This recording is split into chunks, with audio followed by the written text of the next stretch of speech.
bagong sanggol na nadagdag sa mga New Year baby ngayong 2014. Pero imbis na sa ospital, sa isang taxi siya nailuwal ng kanyang ina kagabi. Nakatutok si Jam Sisante.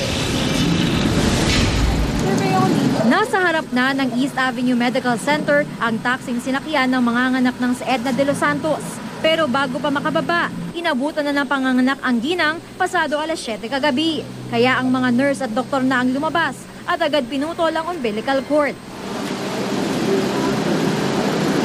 Kahit ipinanganak sa loob ng taxi, maganda naman daw ang lagay ng sanggol.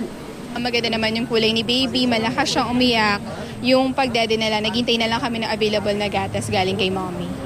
Binalikan namin kanina si Edna. Kwento niya, saktong lumabas ang baby pagkaparada ng taxi sa harapan ng ospital. Galing po kasi kami ng Kamuning Line-In, tinanggihan po kami. Dito po kami tinuro, inabutan na po sa taxi. Di ko na po mapigil, talaga nandiyan na kaya iniri ko na talaga. Dion daw ang ipapangalan niya sa kanyang baby boy na bunso sa kanyang 5 anak. Jam Sisante, nakatutok, 24 oras.